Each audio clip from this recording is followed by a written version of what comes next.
So I'm here with Alex Ruzanic, and Alex is the leader for a community called East End Youth Ministry.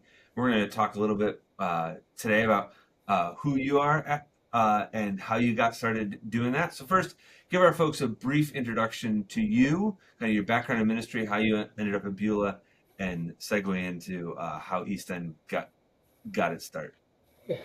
My name's Alex Ruzanic. I'm a wonderful married man to a wonderful wife named Beth. She and I have been married for over 26 years.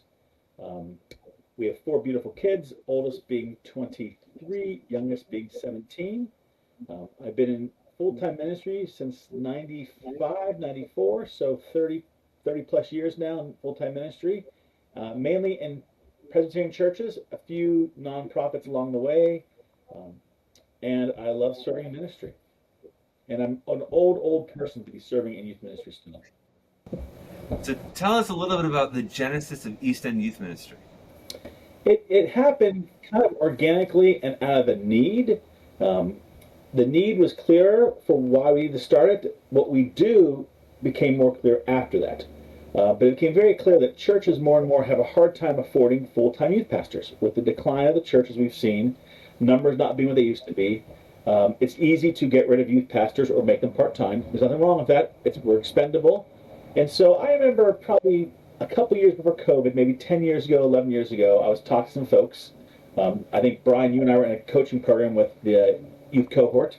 No, Youth Cartel. Sorry, Youth Cartel with Mark Oestreicher.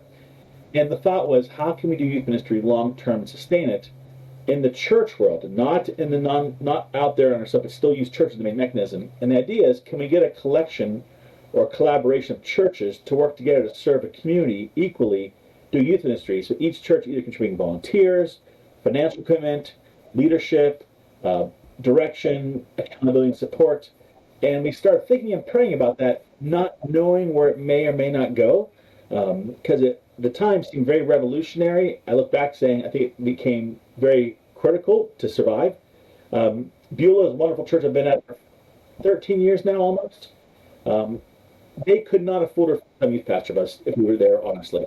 But I can still be on staff there, quote unquote, full time by sharing my work with East End Youth Ministry and Beulah Presbyterian Church.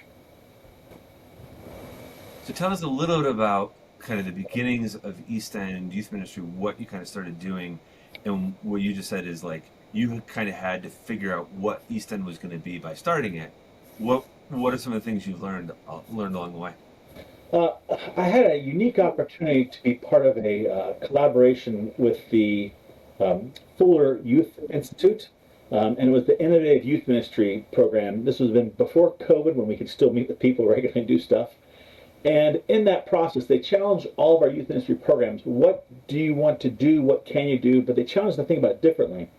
And the area we settled upon was focusing on the study with our students and our community and our leaders on lamenting.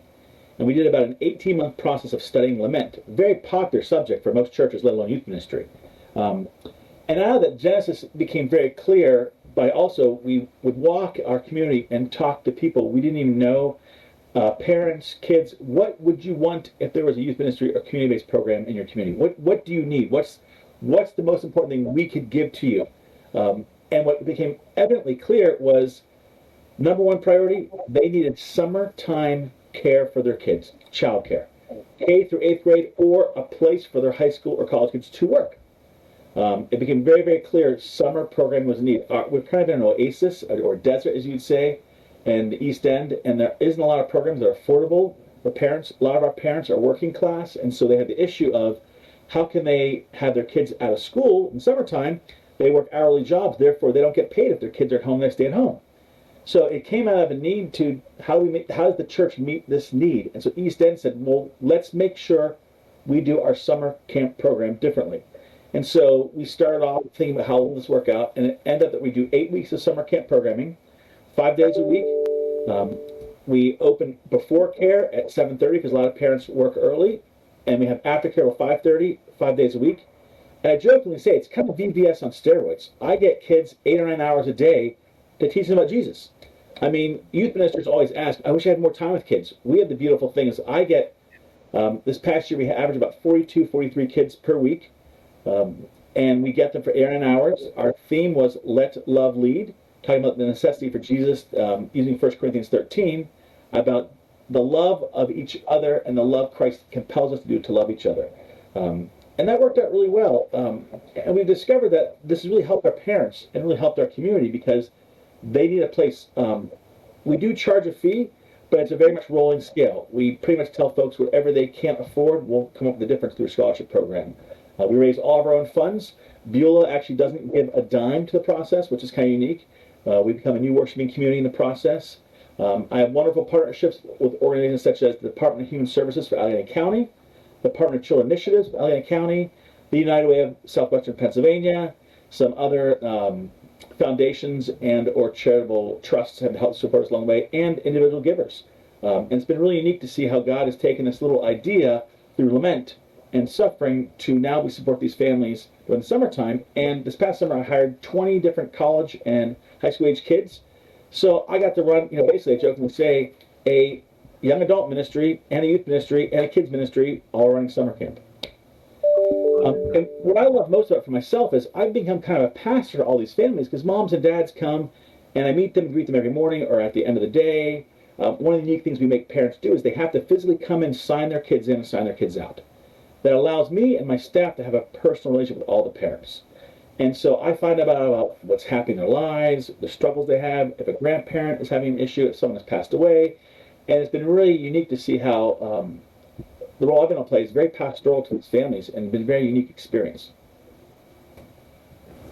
I think one of the things that I meant to ask you, and I forgot, but I think is really unique. You have gotten significant financial support from what we would consider like um, secular or government organizations.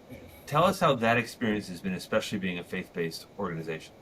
We weren't sure how it would go yet. Most of our funding does not come from religious or faith-based organizations. We get government grants.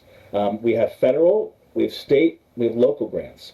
I wasn't sure how that would be. What I've discovered is they're so desperate to fund organizations that will change the lives of kids. There are us being faith-based. They don't really have a problem with that because we are filling in the gaps that they couldn't fill. The schools have a need. I have a great relationship with two school districts, Woodland Hills and Penn Hill School District.